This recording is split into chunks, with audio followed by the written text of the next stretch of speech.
Euzu billahi mineşşeytanirracim. Elhamdülillah ve salatu vesselamu ala Resulillah. Allah Taalaga mактоо, peygamberimize salam salavattар айтып, урматтуу жамаат, жараткан Аллах Таала бүгүн да бир ыйык жума күнүнө жетип, өзүнө ибадат кылууга тавфик, мүмкүнчүлүк берип, өзүнүн үйү болгон мечитте биздин башыбызды бириктирип жолуктуруп отурган Аллах Таалага мактоо. Жана мына ушул күндүн фазилетин, артыкчылыгын айтып, адамзатты караңгылыктан нурга, ыймансыздыктан ыйманга чыгарган пайгамбар саллаллаху алейхи ва салламга салам салаваттар болсун. Бүгүн сиздер менен жума намазда сүйлөшө турган, балким бүгүн эмес, бүгүн кийинки, андан кийинки бир 2-3 жума намазда мына ошол намаздын артыкчылыгы, намаздын милдеттүүлүгү жөнүндө сөз кылабыз. Намаз окуунун сообу жана башка темада бүгүн баштап Кудайым буйрса мына ошол 5 убак намаздын артыкчылыгы, фазилети жөнүндө сөз кылабыз.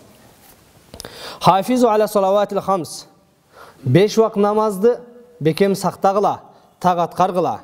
An Abi Darda radıyallahu ta'ala anhu qala Rasul sallallahu aleyhi ve sellem, Allah'ın peygamberi mınday deydi: "Khamsun men jaa bihinna ma imanin dakhalal cennet." Kim 5 nerseni atkarsa, iman keltirgen avalda 5'ke kiret. Men hafaza ala salavatil khams. Alardan birinci kimde kim 5 vakit namazga beken bolsa, al 5 vakit namazdın vuduhin ve ruku'ihin, rüküsüne, daratına ve sucudihin, sajdasına bekem köngül kursa ve mavaqitihin, cana vaktısına köngül burup 5 vakit namazda okusa. Ve sama Ramazan, Ramazan orozasını karmasa. Ve haccal bayta in istata ileyhi sabila, eğer mümkünçülüğü jetse, acılık amalın ötese. Ve a'ta zakata tayyibeten biha nefseh, özü razı olgan avalda, özü süyüp, özü qalap zeketin berse malın aşıkçasından. Ve addal amanete, jana amanatты tak atkara turgan bolsa, bul adamdı Allah Taala kıyamata 5'ke kirgizet deydi. Qala Abdullah ibn Mas'ud radıyallahu ta'ala anhu, hafiz ala haulai salavatil khams haysu yunada bihin. Abdullah ibn Mas'ud aytat, kaçan silerdi Allahu Akbar dep 5 vakit namazga çakırsa, mına oşol 5 vakit namazga çakırık bolgon uçurda жооп бергиле. 5 vakit namazdı atkargıla. Fa innahunna min sunanil huda. Antkeni mına oşol 5 vakit namaz bul bizdi hidayatka jetelegen paygambardın sünnetünün. Ve innallaha şara'a li nabiyyihi sunanal huda. Bul 5 vakit namazdı hidayattın jetekçisi olgan, jetelөөчүsü olgan, erçitүүчүsü olgan paygambarga Allah Taala şariat kılıp bergen. Ve laqad ra'aytuna ma yatakhallafu anha illa munafiqun bayyinun nifaq. Biz öz doğrubuzda bul namazga kelbegenderdi, namazды okuwagandardı Abdullah ibn Mas'ud aytat, biz bulardı açık aykın münafık dep biletilek. Ve laqad ra'aytuna ve innar racul la yuhada baynar raculayni hatta yuqama fi's saf. Bizdin doğrubuzda biz birinçimiz, ikincimizni köretelek, eğer namazga baskanga kudreti kelbey kalsa, iki adamdı çakırıp oşolordun moynuna jölөнгөн avalda meşitke barışat ile, birinci sapka turgan hareket kılışat ile. Ve ma minkum min ahadin illa ve lahu mescidun fi beyti. Silerdin de bugün her birinlerin düğünörde namaz okuyturgan bölümüngör var. وَلَوْ صَلَّيْتُمْ فِي بُيُوتِكُمْ وَتَرَكْتُمْ مَسَاجِدَكُمْ. Eğer sizler uyda namaz okup meşitke kelүүnü taştap koysoňor, وَتَرَكْتُمْ سُنَّةَ نَبِيِّكُمْ, mına oşol üydele okuyuverem dep turup meşitke kelүүnü taştap koygonuňar, bul paygambardın sünnetini taştap koygon. وَلَوْ تَرَكْتُمْ سُنَّةَ نَبِيِّكُمْ. Eğer paygambardın sünnetini taştasak, bul bizdemni adaşууga, imansızlıkka bir tuңguyukka alıp barat. Urmattуу musulman bir tuğandar, Allah Taala biz imandulardı, imandu boluu şartların, je bolbosam İslamdın negizgi özöktörün bayandap, mana oşol kimde kim la ilahe illallah Muhammedur Rasulullah dese, jana namaz okusa, oroza tutsa, zeket berse, acılık amalını atkarsa, anda al İslamdın bardık 5 türkügün 5 negizgi erejesini tak atkargan bolot de bayandaydı. Abdullah ibn Mas'ud mınday deydi: Hafizu ala haulai salavatil hams. Günümdük 5 vakit namazga beken bolgula. Hiyelleti faradaha Allahu Teala aleyna fil Kur'anil Kerim ala tariqil icmal fi kavlihi Teala. Antkeni mına oşol 5 vakit namazda Allah Teala keremetli Kur'anda bizge farz kılgan. Ал аят ва акимус сала, намаз окугула деген. Бирок Аллах Таала Куранда намаз оку дегенде багымдатты эрте менен, пешинде абетте, куфтанды кечинде деп бөлүп айткан эмес. Аллах Таала бизге намаз окугула эле деп айткан, бирок ошол кайсыл учурда окуш керек экенин ва фассалат хас-суннату ан-набавийя би каулихи хамсу салаватин ифтарадаллаху аля ибадихи. Пайгамбар өзүнүн сүннөтү менен бул 5 убак намазды 5 учурга бөлүп берди. Пайгамбар өзүнүн хадисинде 5 убак намаз Аллах Таала пенделерине фарз кылды. Фаман жаа бихинна таммат. Кимде ким ошол 5 убак намазды толук аткарса, валам юнқисхунна истигфафан бихаққихин, жеңил санап кээ бир намаздын шарттарын так аткарбастан же окубай койбостон так аткара турган болсо, кана лаху индаллахи ахдун ан юдхилахул жанна. Аллахнын ал пендеге берген уадасы бар, анты бар, бейишке киргизет. Ал эми кимде ким ومن تركهن استخفافا بحقهن لم يكن له عند الله عهد إن شاء رحمه وإن شاء عذبه. Эгер кимде ким ушул 5 убак намазды так аткарбай турган болсо, эрежелерин сактабай турган болсо, кээде окуп кээде окубай, же болбосо намаз менен иши жок боло турган болсо, анда бул пенде менен Аллахтын ортосунда эч кандай келишим, ант, уадалашуу жок. Кааласа Аллах Таала рахматын алып бейишке киргизет. Ва инша азабаху, кааласа азаптайт дейт. Инна салата хия рукну сани мин арканил ислам. Чындыгында бул намаз исламдын негизги эрежелеринин экинчиси. Бал иннаха жавхарул ислам. Бул исламдын негизги бир баалуулуктары. Ва хия имадуд дин. Диндин негизги тиреги. Ва хия ал-фуркан байнал куфр вал иман. Мусулман менен мусулман эмести айырмалап туруучу бул биздин белгибиз намаз. Намаз окугандар мусулман, намаз окугандар мусулман эмес деп, капыр менен мусулманды ажыратып бере турган өзүнчө бир өлчөө. Ва хия расул курбат. Бул Аллах Таалага жакындоодун эң негизги жолу. Ва мастарул бир ва мабасул хайр. Жакшылыкка жетүү, жакшылыктын булагы, бизге жакшылыктын жөнөтүлүүсү. Ва taharatul qulub min adraniz zunub. Жүрөктөрдөгү күнөөлөрдүн тактарынан башкасынан жүрөктү тазалоочу бул намаз. Демек бул намаз жакшылыктын башаты, диндин тиреги, имандуу менен имансызды айырмалоочу жана күнөөлөрдөгү майда барат заңдарды, күнөөлөрдү жок кылып, жууп, чыныгы имандуулардын жүрөгүнөн кылып тазалап туруучу нерсе. ولذلك اهتم رسول الله صلى الله عليه وسلم بها غاية الاهتمام. Бул намаздын өтө маанилүү, баалуу экендигини билдириш үчүн пайгамбар саллаллаху алейхи ва саллям буга өтө көңүл бурат эле. Пайгамбар адамдарды аябай кызыктырат эле. Ва хассатан салатал жамаа. Өзгөчө жамаат менен намаз окуганга пайгамбар аябай катуу бизге эскертет эле, мешитке баргыла деп. Хатта ва хуа фи шиддатил марат. Пайгамбар ооруп калган кезинде дагы мешитке барганга кызыгат эле. Ва гаятал алам. Ооруп, өлүм оорусу менен ооруп, оорусу ашып атканда дагы мешитке барууга аракет кылат эле. Ва юхавил ан яхруджу илейха. Намазга чыкканга кайта-кайта аракет кылат эле. Руя ал-Бухари, имам Бухари риваят кылган хадисте ан Убайдиллах ибн Абдиллах ибн Утба قال دخلت على عائشة رضي الله تعالى عنها فقلت. Бул киши айтат, Айшене өзгө кирдим дагы мындай дедим.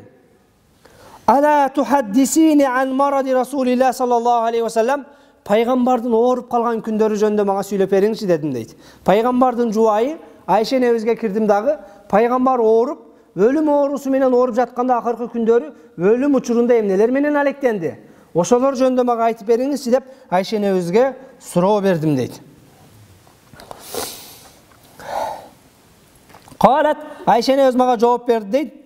Сакулан наби саллаллаху алейхи ва саллям, пайгамбардын оорусу күчөдү. Факала оорусу күчөп жайынан тура албай калган учурда айтты дейт. Асаллан нас, жамаат намаз окуду деди дейт. Пайгамбарыбыз мечит болуп турган болсо, моундай терезеден эле кирген наркы бөлмө пайгамбардын үйү болгон. Пайгамбар бөлмөсүндө туруп, Айшене өзгө карап, "Асаллан нас, адамдар намаз окушту" дедиле. Кулна биз айттык дейт. "Ла, хум янтазирунка." Жок я Расулалла, жамаат сизди күтүп атат. Сиз чыксаңыз, анан кийин алар намаз окушат дедим дейт. Кала, пайгамбар саллаллаху алейхи ва саллям айтты: "Дау ли маан фил махдаб." Мага дарат ала турган бүгүнкү күндөгүдөй чөгүн деп колдонобуз. Пайгамбардын доорунда бул чоң жанагы табак болуп эле, бачок сыяктуу, ошого эле колун салып дарат алышкан. Мына ошол дарат ала турган идишиме, ошол жанагы табагыма суу куюп бергиле, дарат алайын деди. Калат фафаална, биз анан ошентип суу куюп бергенибизде фагтасала, пайгамбар жуунду дагы, фазахаба лиянуа фаугми алейх, туруп жамаатка кирейин деп кыймылдаган учурда фаугми алейх, эсин өзүн жоготту дейт. Пайгамбар оорунун катуулугунан, ысытманын жогорулугунан, температуранын жогорулугунан өзүн жоготуп, акылын жоготуп жыгылып түштү дейт. Сумма афақан наби саллаллаху алейхи вассалам, андан кийин өзүнө келген учурда айтты дейт. Асаллан нас, адамдар намаз окудубу? Факулна, биз айттык дейт. Ла хум янтазирунка я Расулаллах, жамаат сизди күтүп атат, намаз окуй элек дедик. Кайрадан дагы айтты, суу алып келгиле, мен дарат алам деп. Андан кийин биз ошенткенден кийин фақаада фактасала, ол туруп дарат алып жуунгандан кийин сумма захаба лиянуа фаугми алейх, эми дагы туруп жүрүлем жамаатка чыгайын, мени сөйөп койгула дегенде, пайгамбарды кыймылдатканыбызда, өзү аракет кылган учурда кайрадан дагы акылын жоготту дейт. Пайгамбар өлүм менен алпырышып, өлүм оорусу менен ооруп аткан учурда дагы жамаатты калтырбастан мени мешитке чыгаргыла деп экинчи жолу аракет кылганда, экинчисинде тең өзүнөн кетип калды дейт. Андан кийин кайра өзүнө келип туруп айтты, асаллан нас, адамдар намаз окушту деди. Факулна ла хум янтазирунка лис-салати ал-иша'ил ал-ахира, алар куфтанды күтүп атат. Сиз чыксаңыз, сиз менен куфтан окушат, я Расулаллах деп биз айтканыбызда فأرسل النبي صلى الله عليه وسلم إلى أبي بكر الصديق رضي الله تعالى عنه بأن يصلي بالناس. Üçüncü hareketni көргөндөн кийин болбогондон кийин, üçüncü жолу дагы намазга чыганда аракет өзүн жоготкондон кийин кайра өзүнө келип сурады эле, адамдар дагы эле сизди күтүп атат, я Расулаллах дегенден кийин бир адамды жөнөттү, бар Абу Бакырды чакыргыла, Абу Бакыр жамаатка имамчылык кылып намаз окусын деди дейт. Анан жанагы Абу Бакырды чакырам деген адам барып Абу Бакырды чакырган учурда факала Абу Бакр радиаллаху таала анху ва кана раджулан ракикан, Абу Бакр бул өтө жанагындай жумшак, боорикер адам эле, пайгамбардын ордуна туруп намаз окуш колунан келбейт деп бул не өтө жанагындай бир назик, көңүлү назик, жүрөгү жумшак адам болгондуктан Азирет Умарга карап туруп, "Салли бин-нас я Умар", "О Умар, адамдарга имам болбойсуңбу?" деди. "Намаз оку" деди. Факала лаху Умар, Азирет Умар жооп берди, "Салли фа анта ахакку бизалика минни", мага караганда сен татыктуусуң, пайгамбар сени тандады, сага адам жөнөттү, өзүң окугун, о Абу Бакр деди. Анан фасалла Абу Бакрин бин-нас, Абу Бакр адамдар менен намаз окуду. Фатааммалахил хабиб, сүйүктүү биздин жамаат, аталар, урматтуу биздин бир туугандар, жогорудагы окуяга бир көңүл буруп, ой жүгүртүп көрөлү. إلى أي مدى كان رسول الله عليه وسلم حريصا على حضور الجماعة في المسجد. Пайгамбар канчалык деңгээлде намазга келгенге кызыктар эле, аракет кылат эле. وكيف يغشى عليه 3 مرات. Канчалык аракет кылгандыгына карабастан 3 жолу аракет кылды. Ошондо 3 жолу тең өзүн жоготуп акылынан кетти. فإذا ما أفاق قام فاغتسل. Кайра өзүнөн кетип, кайра дарат алып жамаатка чыкканга аракет кылды, бирок колунан келбеди. لكنه يجد نفسه غير قادر على الخروج. Кайра аракет кылгандыгына карабастан колунан келбегенин билгенден кийин فيرسل إلى صديق الأمة الأكبر كي يصلي هو بالناس فماذا حدث بعد ذلك. Кайра аракет кылгандыгына карабастан колунан келбегенден кийин үммөттүн чынчылы болгон Абу Бакырга адам жөнөттүрүп, ал инсанды жамаат менен намаз окуусуна буйруду. Андан кийин пайгамбардын абалы кандай болду? 3 жолу жамаатка чыган деп болбой калып, жамааттан калгандан кийин пайгамбардын абалы эмне болду? Такулу Сайидату Айша, Айша небес пайгамбардын калган өмүрүн, калган кыймыл аракетин баяндап, "Валамма важада фи нафсиhi хиффатан", бираз өзүнө келе түшкөн учурда, бираз ден соолугун жакшы сезип калган учурда, "Хаража юхада байна раджулайн", эки адамга сөйөнүп, мени жамаатка алып чыккыла деди дейт. Эки адамдын желкесинде жабышып, таянып, жамаатка чыгып жөнөгөндө, "Ва каанни анзуру ила раджулайhi tuhattani minal waj'i", мен пайгамбар эки адамга сөйөнүп мешитке баратканын карап, эки бутуна карасам, эки буту кадам таштап эмес, сүйрөлүп эле бараттыр, жерден үзүлбөй дейт. Буту иштебей, бүгүнкү күндө биз эмне дейбиз? Шал оорусу дейбизби, инсульт дейбизби? Ошол сыяктуу ооруп алып калып, путу кыймылдатканга күчү жетпесе дагы, эки адамдын мойнуна сүрөлүп, эки адамга таянып, пайгамбар жамаатка кирди. Валайкиннаху ма хаза куллихи хаража иля сала. Бирок ушунчалык катуу ооругандыгына карабастан, акыр акыбет жамаатка чыкты. Ва ма залика илля ли анна маканата салати ма маканатун алиятун. Пайгамбардын бул кадамга барганы, кыйналса дагы кайра жамаатка чыгам дегени бул намаздын өтө улуг экендигинен кабар берет. Ва манзилатун самиатун байна саирил ибадат, башка ибадаттарга салыштырмалуу бул намаз ибадаты улуу экендигин бизге түшүндүрүш үчүн, жеткириш үчүн пайгамбар ушундай абалга барды. Бал ta'ammalahu sallallahu aleyhi ve sellem ba'da zalika ve huve yelfaz anfasahу al-akhira.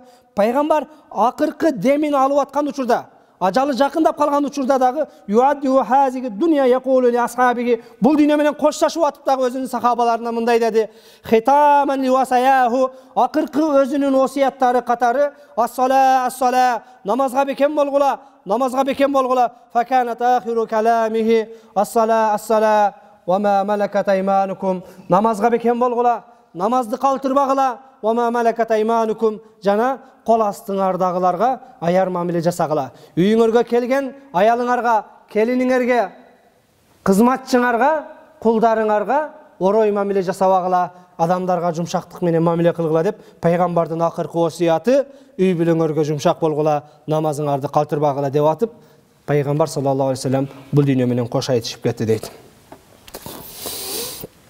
ولأجل هذه المكانة الرفيعة للصلاة كانت أول شيء يسأل عنه العبد يوم القيامة. Namazın ушунчалык bir жогорку орду болгондугу үчүн дагы адам баласы эртең кыяматта биринчи намаздан суралат. Пайгамбар саллаллаху алейхи вассалам өзүнүн куттуу хадисинде: "Аввалу ма юхасабул абду yawmal qiyamati as-salat." Кыяматта пенде эң биринчи сурала турган нерсе бул намаз. Фаин салахат салаха саиру амали. Эгер намазы жакшы болсо, калган амалдары дагы жакшы чыгат.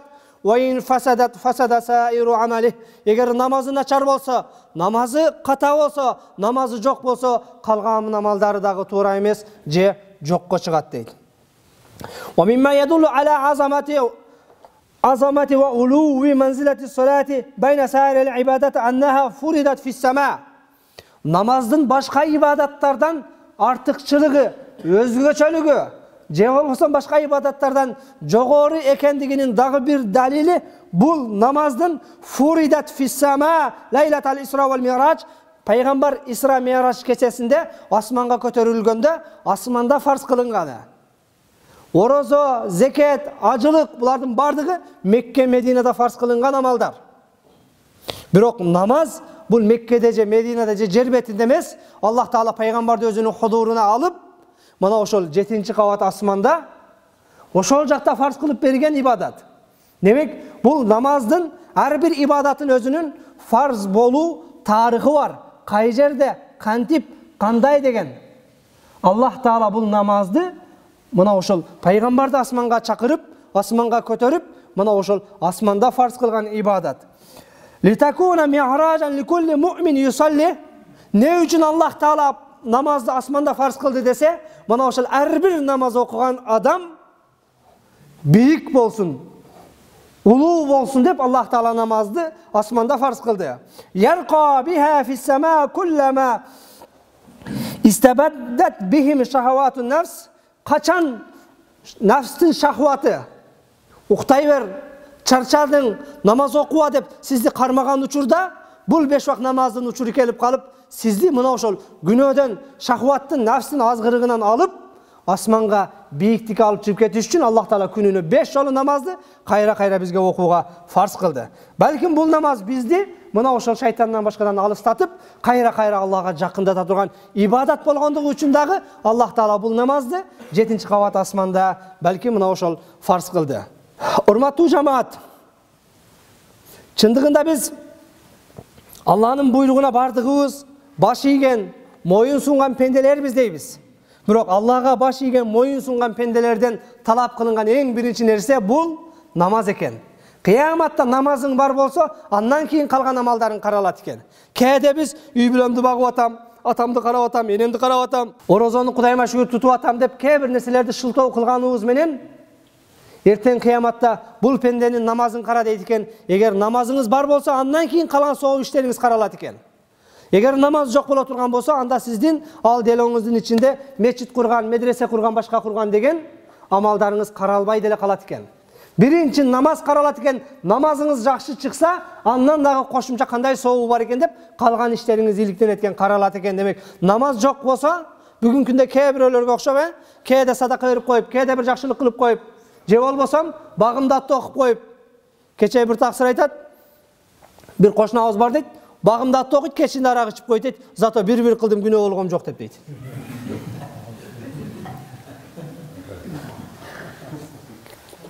Кейде біз күлөбүз башка кылабыз, бирок бул күлө турган маселе эмес бул.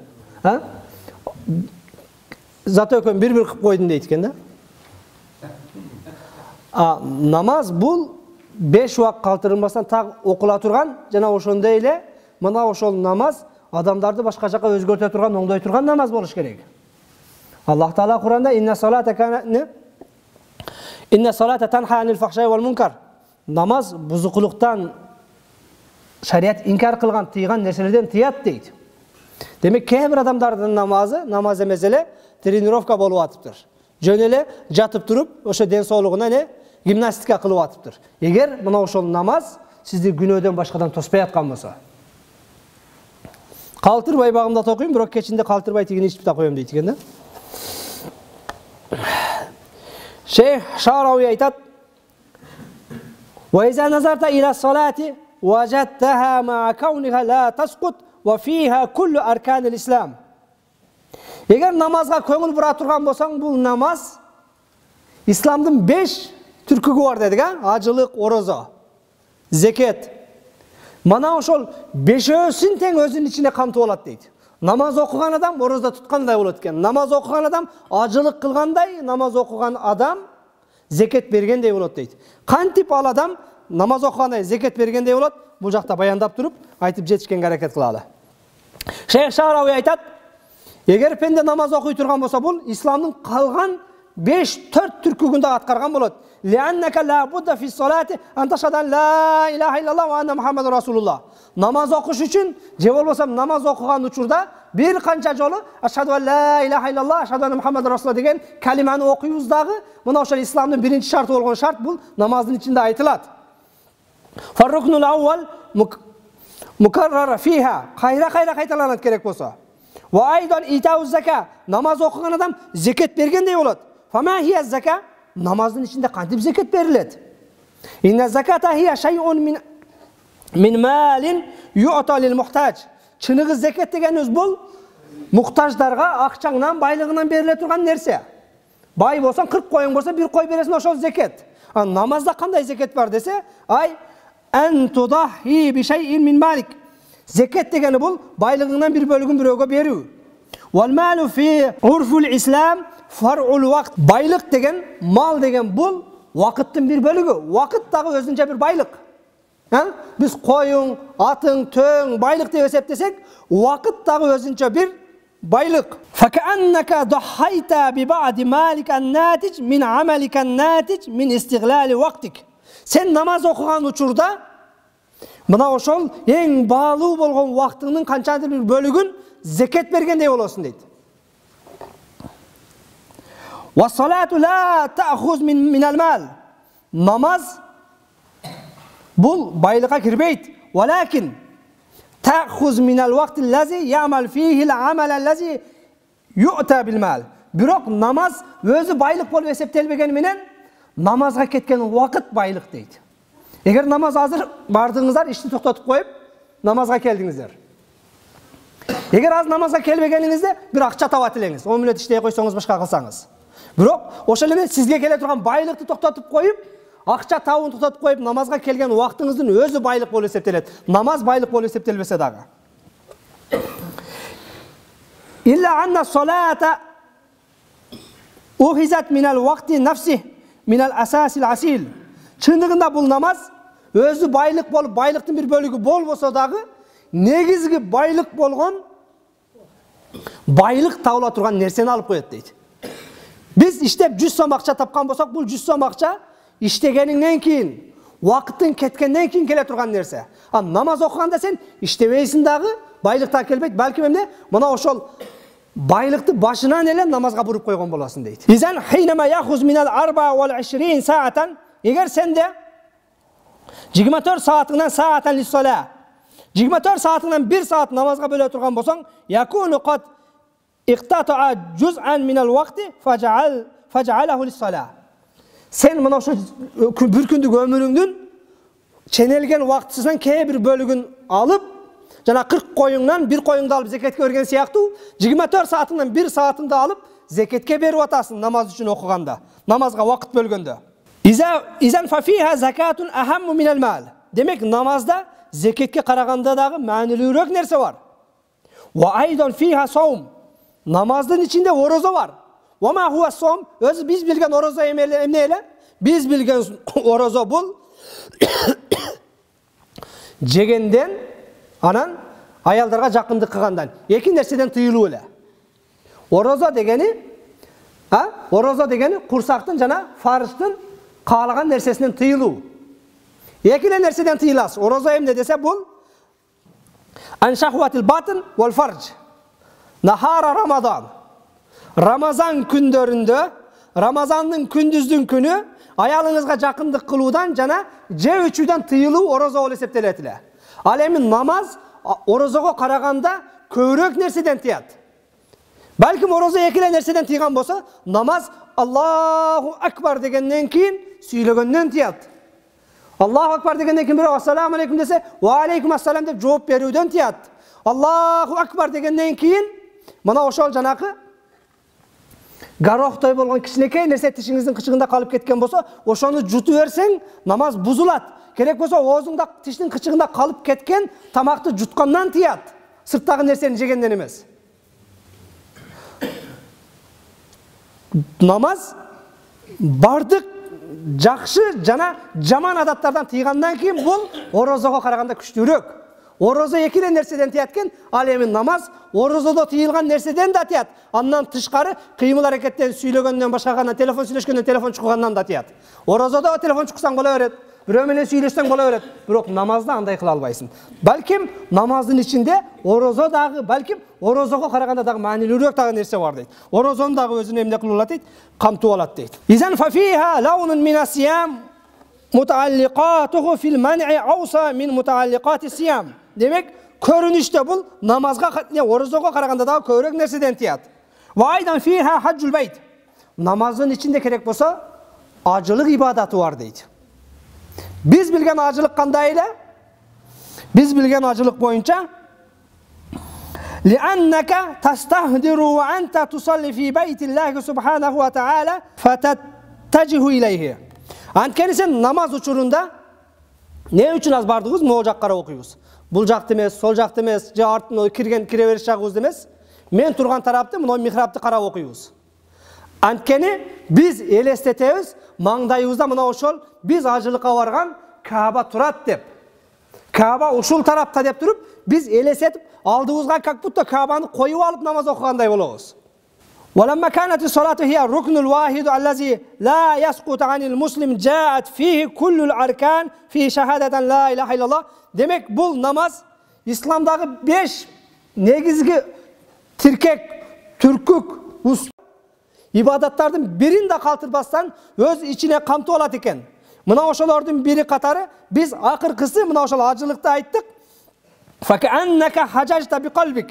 Antkeni sen namazda turganda Kaaba'nı elestetip жүрөгүң менен acılık kılganday bolasın. وَاِنْ عَجَزْتَ أَنْ تَحُجَّ بِنَفْسِكَ.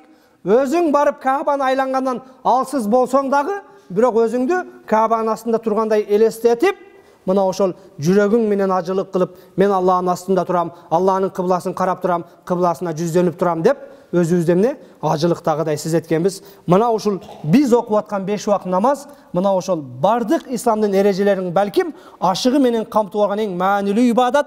Sözümüzdün başında aytkan siyaktуу, Allah Taala bekerinden bul namazды asmanda farz kılgan jok. Bul namazды okugan imandуу musulman kut bolsun. Sizlerge okşop meçitke kelip meçitте olturup namaz okugan insanlar belkim putu jerde bolgonu menen ruhu, жүрөгү Allah'ın астында kadir bark asmanda olsun dep бул намазды Аллах Таала асманда фарз кылыптыр. Бул намаз ажылыктан, зекеттен, орозодон өзгөчөлөнүп, Мекке, Мединада эмес, жараткан Аллах Тааланын астында пайгамбарды бийикке асманга көтөрүп, асманда фарз кылынган ибадат экен. Демек, бул ибадатты биз дайым аткара турган болсок, биздин кадыр баркыбыз, урмат сыйыбыз, иззатыбыз Аллахтын астында ошончолук бийик болот экен. Эгер биздин нафсибиз азгырып, күнөөлөр бизди ороп, күнөөлөр бизди кармап баштаган учурда биз намазга жыгыла турган болсок, Аллах Таала биздин рухубузду, ыйманыбызды, жаныбызды мына ошол күнөөдөн, дүйнөнүн ыпласынан сактап, балким эмне бийиктерге көтөрөт экен. Субхана раббика раббил иzzati amma yasifun ва саламун алал мурсалин валхамдулиллахи раббил аламин.